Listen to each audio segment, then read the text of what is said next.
जय जगन्नाथ। आज हमारा, जैसे पता है, हम कुछ त्योहारों में एक अच्छा वीडियो डालते हैं। तो आज बहुत पवित्र दिन है, जैसे हमको पता है निर्जला एकादशी है। इसका क्या महिमा है, इसका क्या व्याख्या है, पूर्व में दिया गया है हमारे सनातन परंपरा में। इसका व्याख्या हम थोड़ी रखेंगे। हमारा ये प्रयास रहेगा कि आपको जानकारी मिले। छोटा छोटा जानकारी महत्वपूर्ण है हमारे इस आम जीवन में, क्योंकि हमें अपना नॉलेज अपडेट रखना है। तो सनातन हिंदू वैदिक धर्म में एकादशी व्रत को विशेष महत्व है। यद्यपि प्रत्येक एकादशी की अपनी विशिष्ट महिमा और फल है, तथापि ये जो ज्येष्ठ शुक्ल एकादशी, जिसे निर्जला एकादशी कहा जाता है, विशेष रूप में भगवान विष्णु को अत्यंत प्रिय है।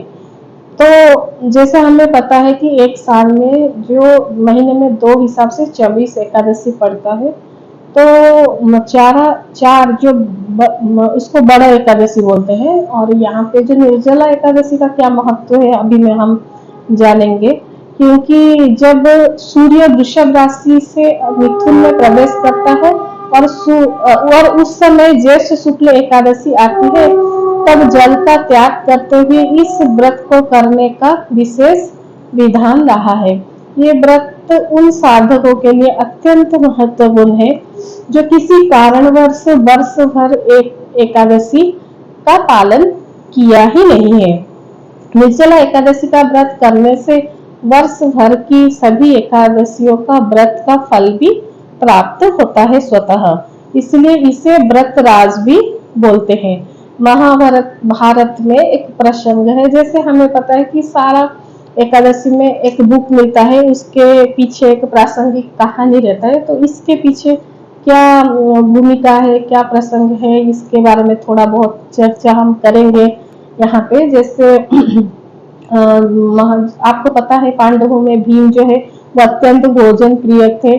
तो वो इतने शक्तिशाली थे, उनके उदर में वृक नामक एक अग्नि विद्यमान भी थी, और जिससे वो निरंतर भोजन की आवश्यकता अनुभव भी करते थे। इसी कारण वो एकादशी का व्रत भी नहीं कर पाते थे। जब उन्होंने ये समस्या महर्षि वेद व्यास के समक्ष रखे, तब उन्होंने ज्येष्ठ शुक्ल एकादशी को अन्न जल का पूर्ण त्याग व्रत करने के लिए निर्देश दिया था। इस कठिन व्रत को भीम ने भी संपन्न किया था, इसलिए इसे भी भीमसेन एकादशी भी कहा जाता है। निर्जला एकादशी व्रत केवल धार्मिक कर्म कांड नहीं है, ये जीवन का शुद्धि, संयम, आरोग्य और आत्म विकास का अनुपम माध्यम भी है। जैसे आध्यात्मिक रूप में ये व्रत साधकों को आयु, आरोग्य, ऐश्वर्य, भगवत कृपा और मोक्ष प्रदान करता है। शारीरिक रूप में उपवास की स्थिति में शरीर का कोशिकाएं की प्रक्रिया से ऑटोफैगी जिसे निकलता है, जो स्वयं को नवीनीकृत करते हैं। जैसे बोलते हैं न्यू सेल आ गया, अनावश्यक तत्व बाहर निकल जाते हैं। ये उसका हो गया उपवास का बेनिफिट। पहले तो आप इससे पहले समझिए कि क्यों हमें तप करना चाहिए। क्योंकि मनुष्य का जो ये शरीर प्राप्त हुआ है भगवान की ही देन है, और भगवान की देन हमें 3 चीजों पे भगवान ने दिया है। जैसे हमारा शरीर है, हमारा मन है और हमारा वाणी है। इसलिए शरीर के किए हुए तप को हम उपवास बोलते हैं, और वाणी के द्वारा तप को हम जप बोलते हैं, और मन के द्वारा किए गए तप को हम साधना यानी मेडिटेशन या कॉन्टेम्पलेशन कहते हैं।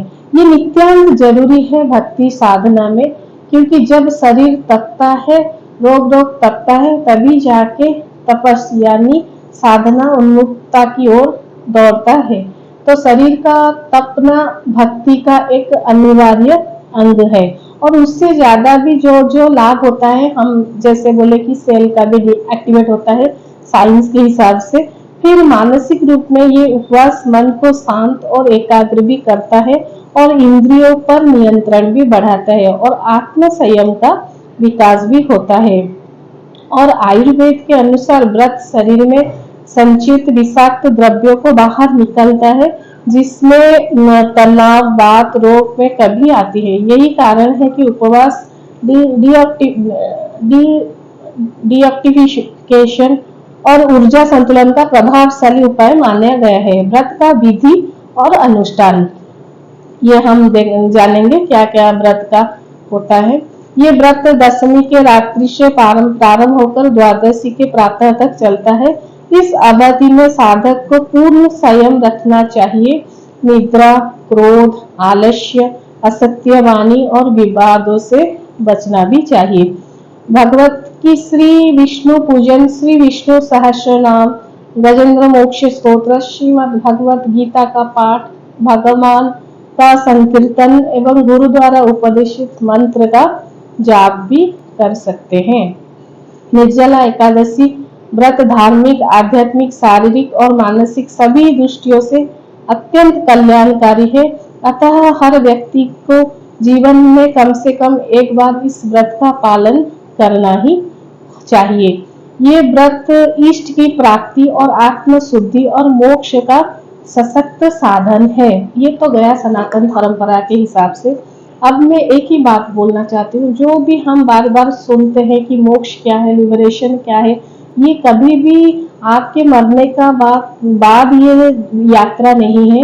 जो भी मोक्ष है, जो भी लिबरेशन है, जो भी भक्ति है, जो भी चीजें हमें अपने इस जीवन में जितना जल्दी हो सके अगर हम अनुसरण करें, जीते जी हमें अगर इसका अनुभव ना हो, मरने के बाद ये मिलेगा ना मिलेगा इसका कोई ठीक से कोई नहीं बता सकता। इससे जीवन कब कहाँ ये समय छूट जाए और ये सांस टूट जाए, उससे पहले हमें ये शारीरिक, मानसिक और वाचसिक तप का हमें आधार को अपने जीवन में लगाना चाहिए, अडेप्ट करना चाहिए और परंपरा के हिसाब से इसको हम शास्त्र के आज्ञा अनुसार इसको धारण भी करना चाहिए। ओम कृष्णार्पणम अस्तु।